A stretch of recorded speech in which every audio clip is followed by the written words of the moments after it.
예, 제가 보기에는 머리가 휘어도 점수입니다. 저희 목사님, 담임 목사님하고 동기입니다. 그러나 흰머리, 하나님께서 주신 영화로 인해서 제가 아주 가끔 시니어 대우를 받을 때가 있습니다. 미국에서도 노인 대우를 받아서 맥도날드 커피가 99전. 제가 이야기를 안 했는데도 알아서 디스카운트를 해주는 그런 은혜를 요즘 누리고 있습니다.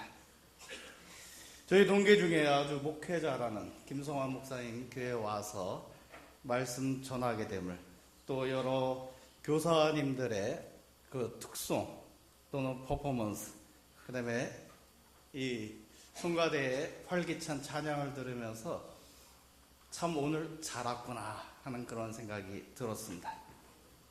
두세 주 전에 제가 오늘 헌신예배 설교 부탁을 받았습니다. 목사님으로부터 받을 때는 내 전공이니까, 제가 장신대에서 기독교육을 가르치니까 아주 편한 마음으로 가볍게 말씀을 전하리라 이렇게 생각을 했는데, 한 주 전쯤에 부교육자를 통해서 A4 용지 두 쪽에 대한교회 교회학교 분석 보고서를 받았습니다. 그러면서 아주 날카로운 분석과 이런 것들을 목사님이 설교를 통해서 다 해결해 주셨으면 좋겠습니다. 그런 거를 들으면서 그때부터 후회가 막심하게 밀려왔습니다. 오늘 교사 헌신 예배는 아무리 잘해야 본전이겠구나. 어떻게 아무리 능력 있는 목사님이 와도 교회 전체, 교회 학교의 문제를 해결해 달라고 하니 참 걱정이라는 그런 생각이 들면서 그때부터 기도하기 시작했습니다. 하나님, 도대체 무슨 말씀을 전해야 할까요? 그런데 이런 어려운 일을 아무 꺼리낌 없이 오늘 시간 되지? 그래. 그렇게 제가 설교를 부탁을 받았고, 또 이 일에 대해서 이렇게 어렵고 심란한 일임에도 모르고 당연하게 준비를 한 제 자신, 왜 이런 일들을 꺼리낌 없이 받아들일까라는 것을 생각하면서 이런 생각을 했습니다. 친구 목회자나 제가 교회의 머리이신 주님의 도우심을 믿기에, 또 하나님 아버지 함께 하시고 역사하심을 신뢰하기에, 또 우리를 감동케 하시는 성령 하나님을 의지하기에, 오늘 이 시간 통해서 하나님께서 친히 역사하셔서 대한교회, 교회학교가 부흥하고 교회학교에 갖고 있는 모든 문제가 하나님의 성령 안에서 삼위일체 하나님의 능력이 임하는 귀한 시간 되게 해달라고 기도하면서 말씀을 대원합니다. 오늘 본문은 우리 모두가 잘 아는 비유가 들어있는 누가복음 15장 말씀입니다. 시간이 많으면 탕자의 비유까지 연결시키려다 보니까 짧아요. 시간이 짧아서 오늘은 두 가지, 잃은 양 한 마리 비유와 잃어버린 드라크마 비유에 대해서 살펴보고자 합니다. 마가복음 4장 34절에는 예수님의 사역에 대해서 마가는 이렇게 이야기합니다. 비유가 아니면 말씀하시지 아니하시더라. 비유가 아니면 말씀하지 아니하시더라 하면서 오히려 마가복음에는 비유보다는 예수님의 엄청난 이적과 순환기사가 더 많이 기록되어 있습니다. 오히려 누가복음에는 다른 사복음서와 달리 엄청난 양의 비유를 소개하는데, 오늘 누가복음 15장은, 오늘 본문인 누가복음 15장은 통상적인 비유를 할 때마다 항상 사전 설명이 있었습니다. 또 설교 형태의 기록 대신에 오늘 본문에서는 실제 삶의 경험에서 우러나오는 진리를 해석하는 이야기만이 계속적으로 세 가지 비유가 연속적으로 설명되어 있습니다. 누가복음 15장에 연속적으로 나타나는 비유는 누가복음에 나타난 두 집단의 지속적인 갈등 구조 속에서 선포된 말씀입니다. 누가복음에 나타난 두 집단은 하나는 예수님을 중심으로 한 제자들과 그와 함께하는 지금 세리와 죄인들의 무리였습니다. 다른 한편은 그들을 반대하는 바리새인과 율법학자들이었습니다. 이런 두 집단 간의 갈등과 반목은 특히 누가복음에서 예수님 당시에 유대 율법에 금지한 죄인들과의 식탁 교제, 죄인들과 함께 먹고 마신다는 그 이유로 촉발되었던 것입니다. 여기에서 죄인들이라고 불리는 이 칭호는 율법을 지키지 못한 자들에게 붙여지기도 했고 종교 지도자들이 붙인 경멸적이고 차별적인 사회적 칭호이기도 했습니다. 죄인들의 대표 주자가 바로 세리입니다. 그 당시 세리는 로마 정부를 위해 일하는 유대인이었고 이들은 권력을 미끼로 자기 백성들을 착취한다는 오명을 쓰고 살았으며 사회에서는 도덕적인 탕자로 취급되었습니다. 더욱이 이들은 이방인들의 더러운 돈을 만지며 이방인들과 접촉하는 사람들로 인식되었습니다. 그래서 이 당시의 유대인들은 세리들을 죄인으로 취급해서 일체의 교제를 갖지를 못했습니다. 식탁에 갖지 않는 일도 없었습니다. 그런데 예수님께서는 이런 사회적 통념과 다르게 세리와 죄인들과 함께 더불어 먹고 마시는 그러한 사실이 누가복음에 기록되어 있습니다. 누가복음에서 보여주는 메시아상은 이스라엘 백성들로부터 유대인들로부터 거절당하고 소외당하던 죄인들과 함께 식탁 교제를 나누는 그러한 모습을 보여주고 있습니다. 그 당시 율법을 지킨다는 바리새인과 율법학자들과 서기관들의 예수님의 향한 비난은 한마디로 요약하면 이것입니다. 이스라엘 내에 형성되어 왔던 사회적, 종교적 질서, 전통을 예수님께서 거침없이 허물어 버리셨기 때문에 그 이유만으로 예수님은 십자가에서 죽을 수밖에 없었다. 그렇게들 학자들은 해석을 합니다. 이 일에 대한 변증이, 이 일에 대해서 왜 내가 예수님이 친히 세리와 죄인들과 함께 식탁 교제를 하는가에 대한 그 변증이 바로 누가복음 15장에 이어지는 말씀이고 또 16장에 이어지는 그러한 비유가 됩니다. 15장에는 잃어버린 양 한 마리의 비유와 잃어버린 드라크마, 탕자의 비유가 나오고 16장에 보면 청지기 비유와 부자와 나사로의 비유가 있는데 이거는 같은 맥락에서 여러분이 읽으면서 예수님이 왜 세리와 죄인들의 편에서 함께 식탁 교제를 하셨는가? 왜 예수님은 누구를 위해 오신 분인가를 우리가 이 5가지 비유들을 깊게 보면 묵상하면 하나님의 뜻을 볼 수가 있습니다. 이제 3절에서 7절에 나타난 잃어버린 양의 비유를 좀 자세히 살펴보고자 합니다.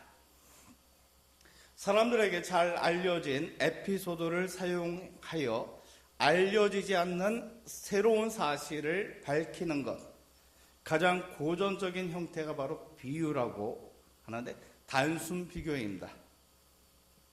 이 비유는 우리가 잘 알다시피 이스라엘 백성들에게 100마리의 양을 가진 목자가 만일 그중 한 마리를 잃어버렸다면 다른 양들은 들에 두고 당연히 잃어버린 양을 찾아 나서서 또 찾았을 때 크게 기뻐할 것이라는 익숙한, 유대인들에게는 익숙한 이야기입니다. 현대인들에게는 이 부분이 잘 해석이 안 됩니다. 어떻게 99마리를 놔두고 한 마리 양을 찾으러 나가는가? 우리의 상식으로는 이해가 안 되는데 유목민들에게는 당연한 일이었습니다. 99마리는 두고 한 마리를 찾아 나서는 것은 목자의 당연한 할 일입니다. 이스라엘을 여행할 때 많은 목자들이 양을 치는 것을 보게 되었습니다. 그런데 여행하다가 골짜기나 계곡에 가보면, 지나가다가 보면 꼭 거기에는 죽은 양의 사체가 여러 마리가 있는 겁니다. 그래서 저는 이스라엘만 그러는가 했더니 영국을 여행하는 한 동기 목사가 또 사진을 보내왔는데, 거기도 양을 많이 키우는데 계곡에는 꼭 그렇게 죽은 양들의 사체가 있다고 그러면서 페이스북에 올린 것을 보았습니다. 목자를 따르지 못한 양들, 길을 잃어버린 양들은 그들의 마지막은 죽음입니다. 그걸 목자들이 알기 때문에 99마리를 두고 한 마리를 찾으러 다녔던 이런 것들은 그 당시 이스라엘 백성들에게는 당연한 이야기였습니다. 예수님은 모두에게 익숙한 삶의 이야기, 99마리를 두고 한 마리 양을 찾는 그 삶의 이야기를 통해서 자신의 기쁨을 설명하기 위해서 질문 형식의 비유를 사용하고 있습니다. 예수님의 질문 형식의 비유는 모두가 인정하지 않을 수 없을 정도의 결론들, 특별히 죄인과 함께하는 예수님을 비난하는 바리새인과 서기관들에게 너무나도 뻔한 대답을 요구하셨던 것입니다. 그런데 그 비유 안에는 바리새인과 서기관들이 듣기에는 매우 불쾌한 역설이 들어 있었던 것입니다. 첫 번째 역설은 99마리를 들에 던져두고 한 마리를 찾아 나선다는 것입니다. 두 번째 역설은 한 마리를 찾음으로 인한 기쁨이 99마리보다 더 하다는 것입니다.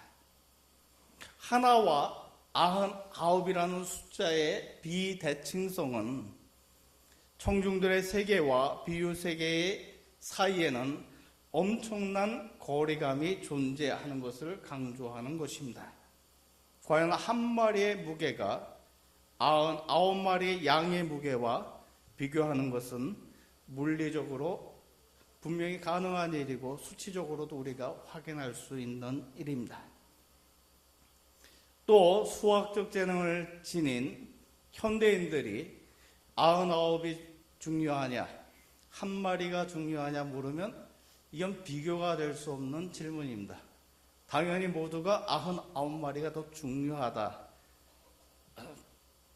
다수, 1대 다수의 개념에서 다수가 차지하는 비중이 당연히 크다고 믿는 것인데, 우리 주님은 이러한 셈법을 하지 않습니다. 이러한 산수를 하지 않습니다. 왜 그런가 하면 예수님의 비유에서는 이제까지 사회의 그늘 속에서 무기력하게 방치되었던, 무관심하게 방치되었던 그 하나의 미미한 존재에 대해서 오늘 본문의 비유를 통해서 예수님은 그들에게 엄청난 의미를 부여하고 있습니다. 비록 그 하나가 대다수인 99에게는 어떠한 상관이나 존재가 가치가 미미한 것처럼 여겨지지만, 그러나 예수님께서 가장 중요하게 찾고 있는 존재라고 비유를 통해서 재해석하고 있습니다. 어떤 과학자는 수학에서의 논리를 이렇게 표현합니다. 수열을 설명하면서 99라는 숫자는 불완전한 수다. 그렇기 때문에 100을 만들기 위해서 하나를 찾을 수밖에 없다. 잃어버린 하나를 찾을 때에 100이라는 완전수가 된다고 그렇게 개념을 또 설명하는데 저는 잘 모르겠습니다. 수학과는 상관이 없는 문과이기 때문에. 그러나 예수님의 셈법은 잃어버린 하나에 대한 가치와 관심을 우리에게 일깨워주고 그것을 찾았을 때의 기쁨이 크다는 이유를 오늘 본문은 설명하고 있습니다. 잃어버린 하나에 대한 찾음과 기쁨은 일반적인 사회에서는 아주 낯선 것입니다. 그것은 청중들로 하여금 자신들의 세계관을 돌아보게 하는 촉매제의 역할을 하게 하고 더 나아가 99으로 간주하려던 우리 자신의 모습을 보게 만든다. 특별히 성경에서 이렇게 표현합니다. 회개할 필요가 없는 의인 99. 이 비유적인 언어는 듣는 청중들을 안심시키게 만드는 칭찬입니다. 나는 잃어버린 양이 아닌 99에 속했어. 이렇게 저도 많이 해석을 많이 했었는데 그것이 아니라 분명히 칭찬이면서도 우리 속에 있는 가면을 벗기는 소리입니다.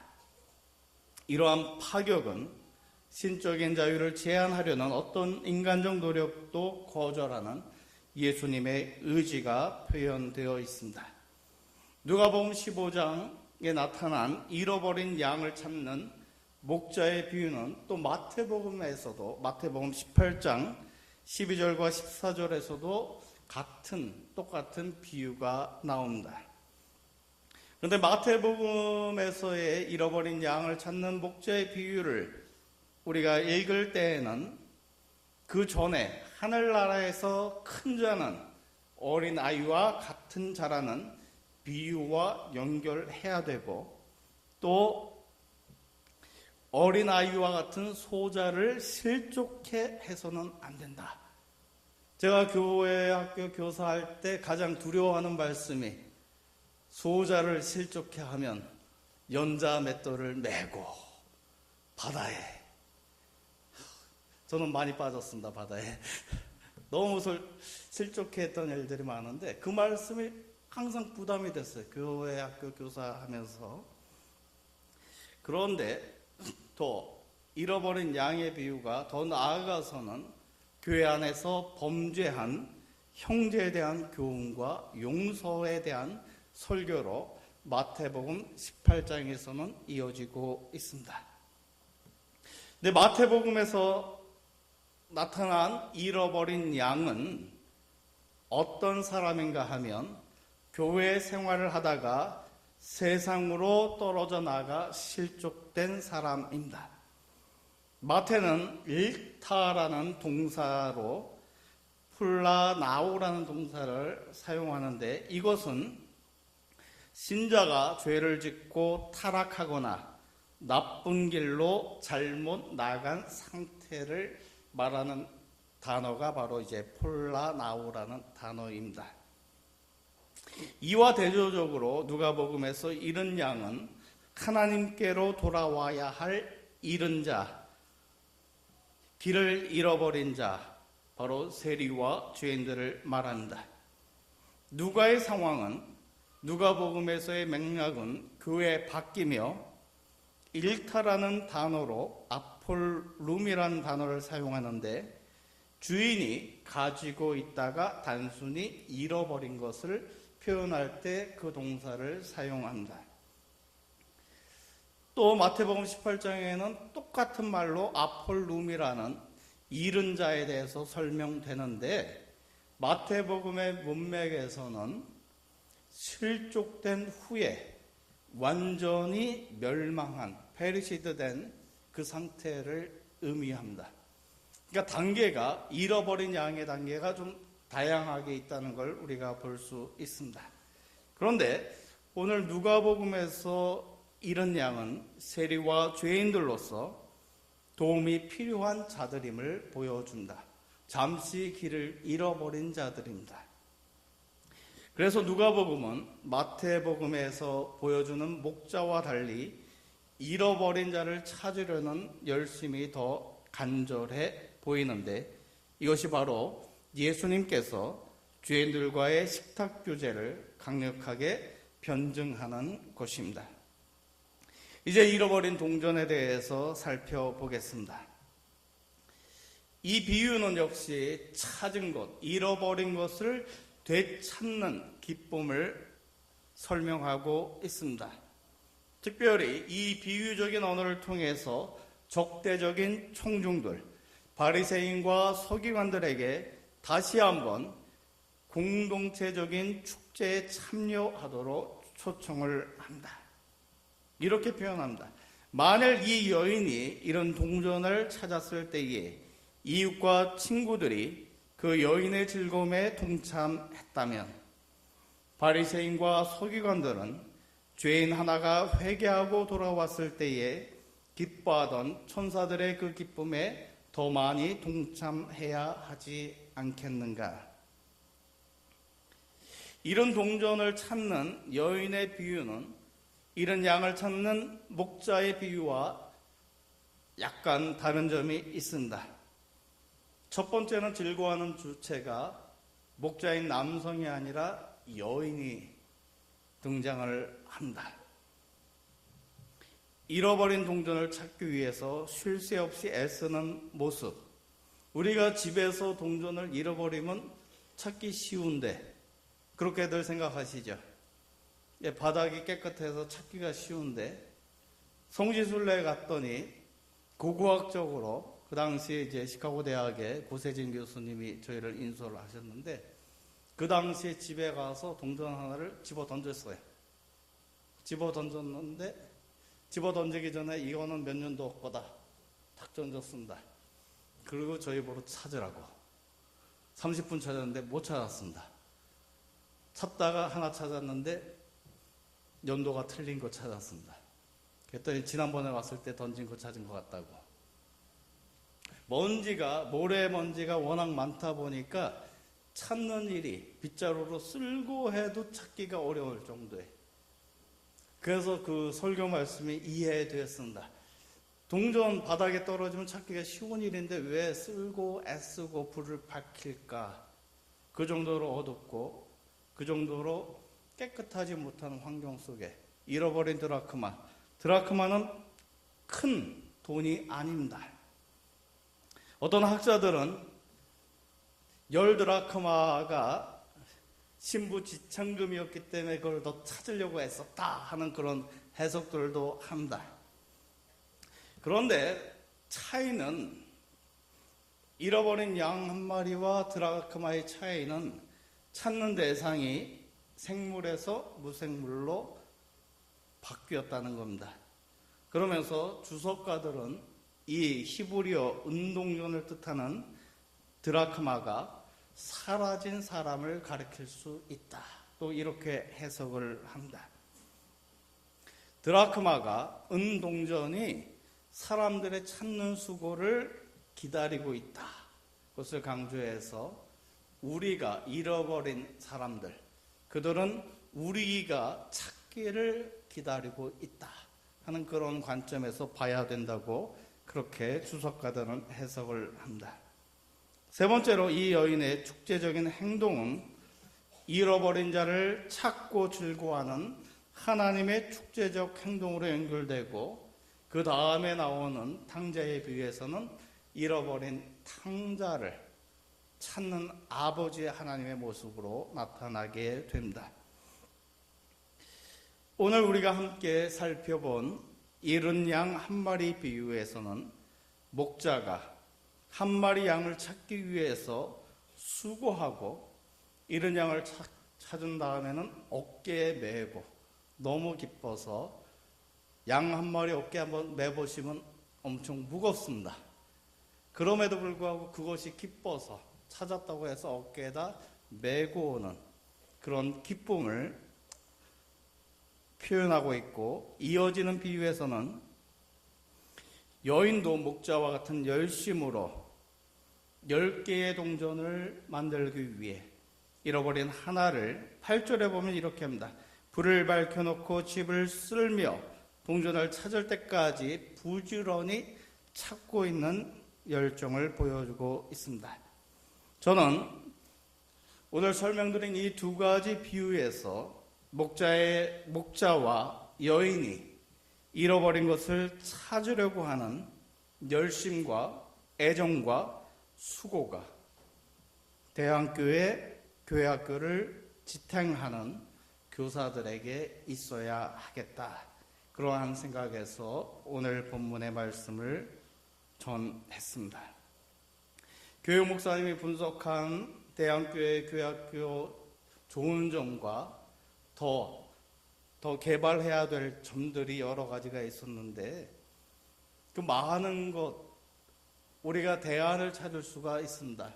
해결책을 찾을 수가 있는데, 가장 중요한 것은 교사 모두가 한 영혼을 천하보다 귀히 여기는 마음을 갖고 여러분이 사역을 한다면 하나님께서 그 사역을 감당할 수 있는 힘을 주시고, 잃어버린 양들을 찾는 그 수고를 하나님이 아시고 지혜를 주시고 그 사명을 감당할 수 있는 능력도 더해 주신다는 사실을 믿을 때에 그 문제들은 해결될 것입니다. 이 시간 우리는 주님 앞에 냉정하게 다음과 같은 질문들을 자문해야 됩니다. 특별히 교사분들은 아주 냉정하게 자신을 좀 판단하시기 바랍니다. 교사인 우리로 인해 실족한 소자들은 있는가? 연초에 받았던 아이들 명단 중에 내가 잃어버린 소자들이 있는가? 항상 저는 이맘때쯤 전도사님들 통해서 매번 체크하다 보면 이때가 가장 찔리는 것 같아. 연말이면 그 감동을 잃어버리기 때문에. 또 만약 잃어버린 소자들이 있다면 그들을 찾으려는 수고를 여러분들은 어떻게 하는가? 많은 통계들을 보면 교회 학교들이 죽어가고 있습니다. 아예 가능성이 안 보인다고 표현들 하고, 인원, 아이들이 낳는, 크리스찬들이 낳는 아이들 수가 더 없어서 교회 학교가 준다고 하는데, 아이들 출산율보다 교회 학교가 저성장하는 율이 더 높게 통계가 나옵니다. 정말 그들을 찾으려고 하는 수고를 내가 하고 있는가? 정신없이 바쁜 사회생활에 또는 학교생활에 지쳐서 교회 학교에 와서 봉사하는 것은 아닌가? 가끔 또 그렇게들 이야기합니다. 그런 수고를 했는데 찾을 수가 없어서, 어떻게 해야 아이들과 의사소통하는지 몰라서 또 좌절한 교사들이 있습니까? 아니면 잃어버린 자들이 하나님의 때에 교회로 돌아올 것이라고 맹목적으로, 맹신적으로 아무런 노력도 없이 기다리고만 있으십니까? 여러분은 어떻습니까? 또 우리에게는 잃어버린 양 한 마리보다는 우리를 믿고 따르는 99마리가 더 소중하기 때문에 나는 교회 안에 오는 아이들만 잘 양육해야 한다고 생각하십니까? 이제 다음 달이면 벌써 2015년 한 해가 반이 지나가게 됩니다.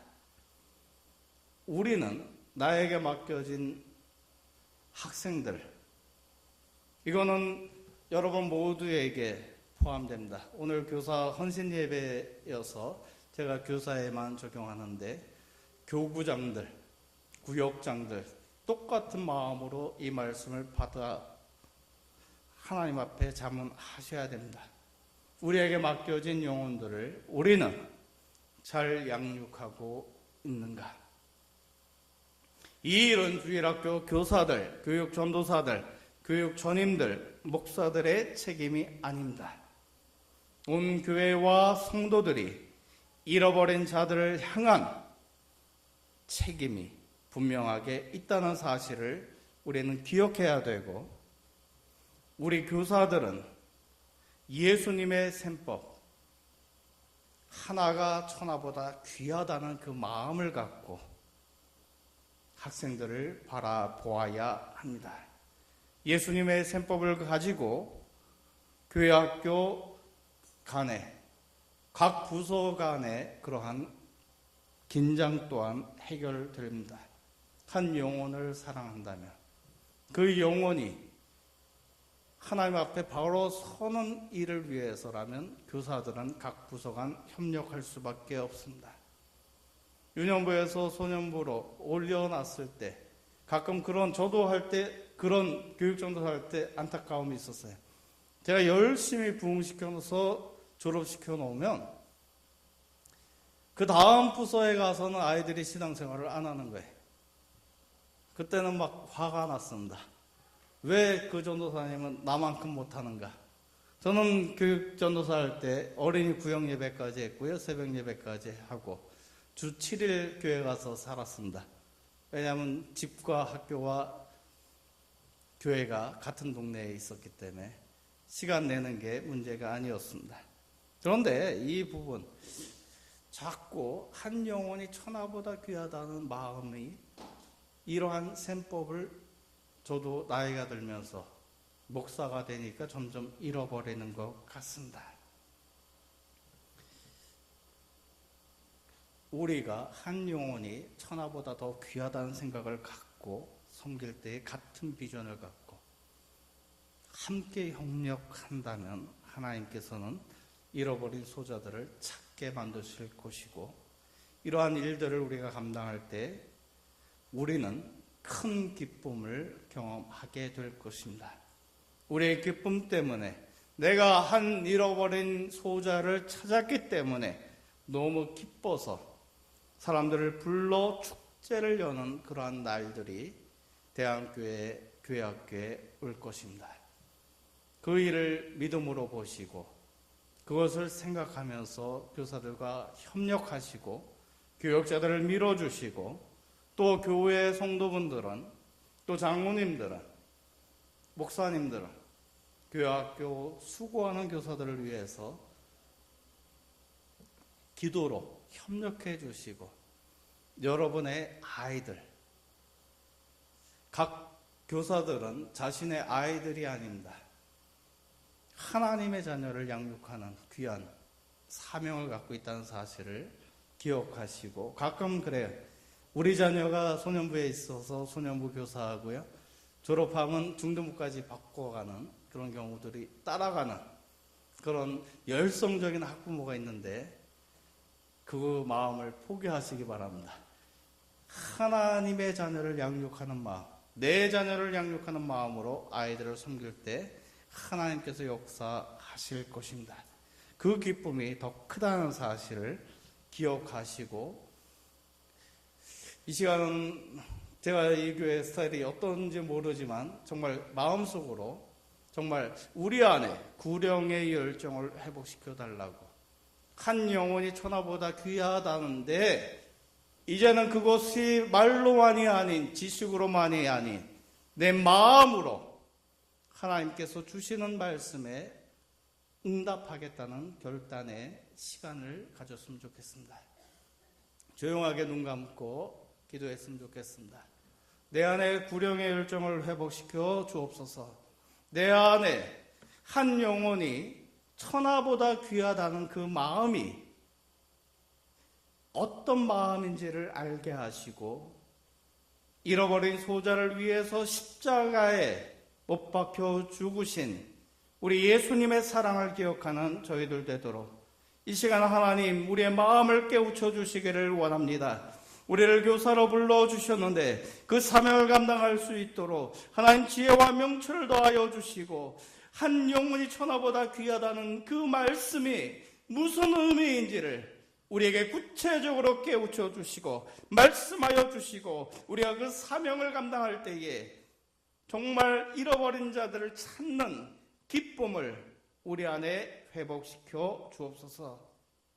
거룩하신 아버지 하나님, 이 시간 열심 내기를 소원합니다. 지금까지 잘 해왔습니다. 주일학교 교사로 봉사한 그분들의 수고를 주님 아십니다.